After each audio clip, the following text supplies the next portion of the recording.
Mi vocación por la literatura se definió muy temprano. Mi primer contacto con la creación artística literaria fue el poema Amor de González Prada, que leí cuando tenía 10 años y era apenas alfabeto. Lo aprendí de memoria y lo recitaba en voz alta junto al río y en los campos. Luego, el dueño de la hacienda donde entonces vivía me oyó repetir el poema e hizo que lo recitara varias veces delante de la familia. La composición de González Prada figuraba en un número del almanaque Bristol. También aprendí a cantar desde muy pequeño los himnos y las canciones quechuas de fiestas de todas clases. Tenía buena voz y a mis parientes les causaba risa que cantara imitando tan exactamente a los indios. Yo no los imitaba. Había aprendido a cantar con ellos y lo que sí era cierto es que prefería ese repertorio al de los señores que también cantaban muy frecuentemente en quechua.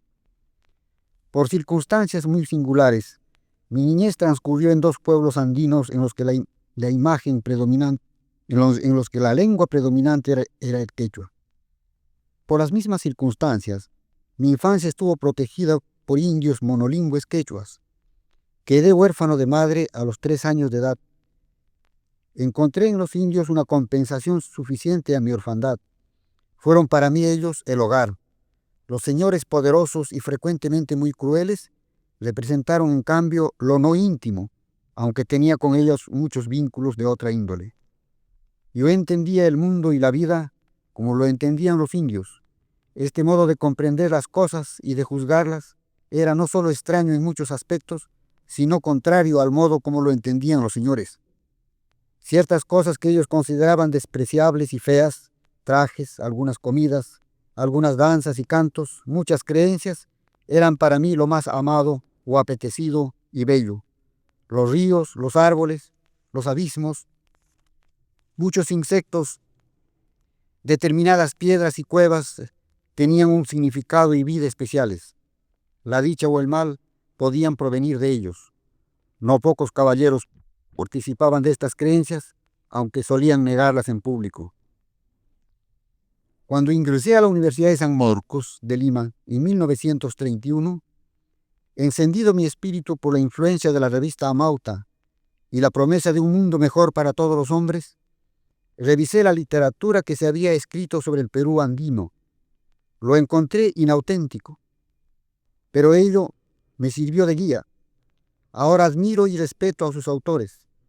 Prometí entonces revelar el mundo que yo había vivido. Prometí ofrecer una imagen veraz de ese mundo.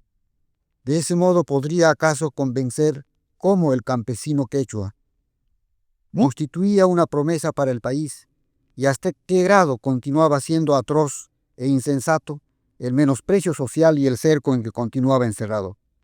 Al mismo tiempo, mostraría el rostro de los otros personajes complejísimos, no indios, del universo andino, su ser y sus perspectivas. Una literatura así lograda podría revelar matices originales del alma humana y aspectos igualmente no descritos, no interpretados de un paisaje cautivante por sus extremados contrastes y variedad sin límites. Creo haber iniciado el cumplimiento de una tarea tan grande. Estoy seguro que ha de ser continuada.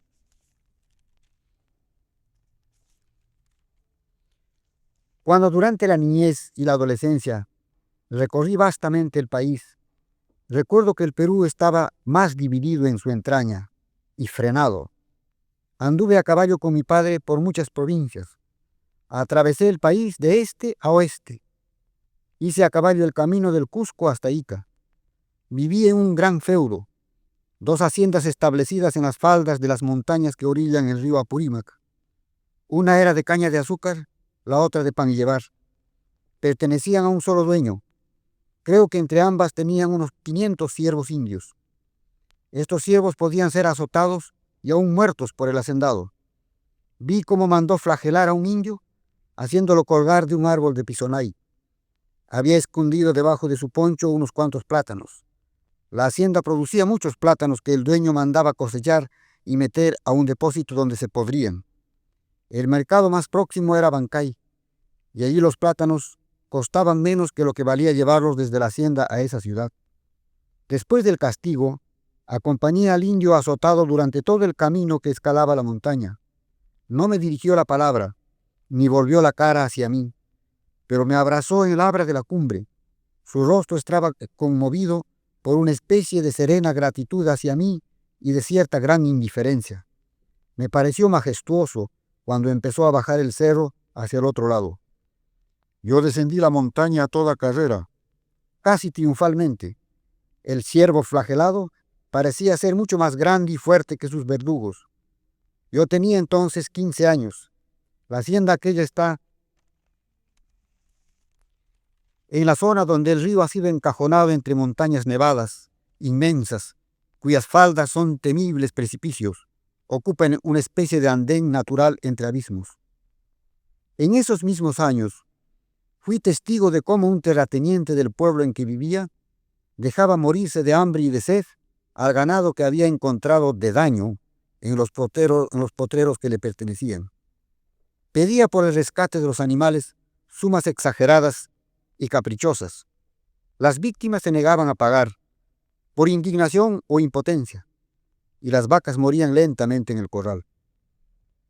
En la costa, cierto día de 1936, visité la hacienda Casagrande y recorrí el caserío en que vivían los peones. Salí del maloliente cúmulo de viviendas miserables, conteniendo las lágrimas y jurando luchar para que tan injusto y absurdo trato a los trabajadores fuera denunciado y rectificado. No encontré diferencia entre el menosprecio con que en Casagrande, el más grande ingenio azucarero del mundo, se trataba al obrero y el que padecía el siervo de Apurímac. Recuerdo que me indignó aún más el de Casagrande. El desprecio de los dueños y administradores de los latifundios costeños por los peones parecía ser menos explicable que el que había visto y sufrido en la Sierra Aislada, donde las diferencias culturales daban a los señores un argumento aparentemente racional para justificar el trato al indio inferior y todavía idólatra. ¿Qué se ha ganado desde entonces en el Perú? ¿Cuáles son ahora las perspectivas? Yo he visto transformarse al país. Cuando visité Lima por primera vez, las mulas que arrastraban carretas de carga se caían, a veces en las calles, fatigadas y heridas por los carreteros que les hincaban con púas sobre las llagas que les habían abierto en las ancas. Un serrano era inmediatamente reconocido y mirado con curiosidad o desdén. Eran observados como gente bastante extraña y desconocida, no como conciudadanos o compatriotas. En la mayoría de los pueblos pequeños andinos no se conocía siquiera el significado de la palabra Perú. Los analfabetos se quitaban el sombrero cuando era izada la bandera, como ante un símbolo que debía respetarse por causas misteriosas, pues un faltamiento a él podía tener consecuencias devastadoras. ¿Era un país aquel que conocí en la infancia y aún en la adolescencia? Sí lo era, y tan cautivante como el actual. No era una nación. El Consejo Nacional de la Cultura de Santiago de Chile organizó el año pasado una reunión de escritores y artistas para considerar el problema de la integración de América Latina. Poetas, novelistas, filósofos, ensayistas, autores y directores de teatro, pintores y escultores, folcloristas, consideraron el tema en comisiones y en sesiones plenarias. El Congreso se celebró en el tranquilo puerto de Arica. Se habló de la diversidad y de la unidad de América Latina. Se habló con franqueza. Había en el Congreso gente de todas las tendencias políticas y de las diferentes corrientes artísticas. Se dijo que la América Latina está fuertemente dividida, que hay odios entre unos y otros países. Un escritor llegó a decir que estos odios constituían una vergüenza, porque se aprovechaban de él las naciones poderosas que se benefician con el detenimiento y la miseria de los países no industrializados. Esas naciones prefieren una América Latina dividida en la entraña de cada país, internacionalmente enfrentada por pretextos superficiales que los agentes de las grandes potencias magnifican, agitan, hasta enturbiar la mente de la mayoría de la gente que es analfabeta, por lo mismo que habita en territorios que el hombre no ha dominado en la medida que las grandes naciones técnicamente modernas. ¿Por qué se presenta dividida la América Latina? Es historia vieja y cosa ya muy conocida. En casi todas las guerras que hubo en este continente, no se jugaron intereses propios de los países recién independizados, que sin embargo se destrozaron con odio no exento de heroísmo. Ellos fueron manejados como menores de edad, ni siquiera por las naciones que se repartían el mundo, sino por algunas empresas particulares de esas naciones. Los estados imperialistas dieron respaldo despreocupado a las voraces empresas por tratarse de pequeños asuntos. Los consorcios que armaron las guerras latinoamericanas estuvieron vinculados con grupos de señores que en sus países nativos recibieron su parte de beneficios. Pero el odio de las naciones continuó y aún quedan restos vivos de tal odio. En Arica se habló de estos temas y de otros menos o más trascendentales, de nuestro origen común, de nuestra lengua de tronco común, de cómo las pervivencias de lo indígena constituyen ahora un foco de identificación, no de dispersión y de menor valer, de cómo igualmente los países latinoamericanos menos diferenciados de Europa fueron orientadores de los otros. Todo eso apareció como fuente de una integración posible, vertebrar en un conjunto fecundo individualidades complejas en sí mismas y diferentes, en un conjunto mayor y poderoso, por lo mismo que sus componentes ofrecen materias distintas. No se integra lo ya articulado o uniforme.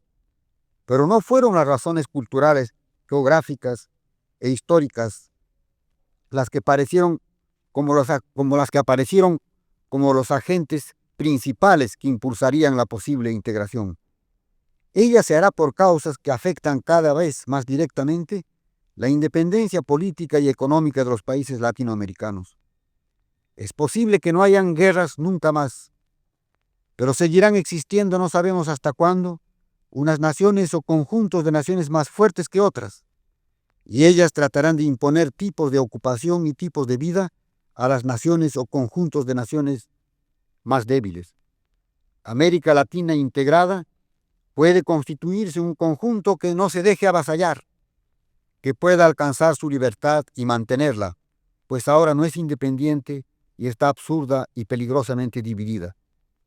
Y en una América Latina integrada, por intereses económicos más aún que políticos, el ámbito para las artes, para todos los géneros de la creación humana, será mucho más vasto, original y auténtico. El ámbito todo, las fuentes de la creación y todo lo creado. Chaynam hatun yachkan llaqtanchik. Allinta wiñaykuptinqa manan imapas pipas harkayta atinqachu. Wiñaq llaqtaqa mana harkana.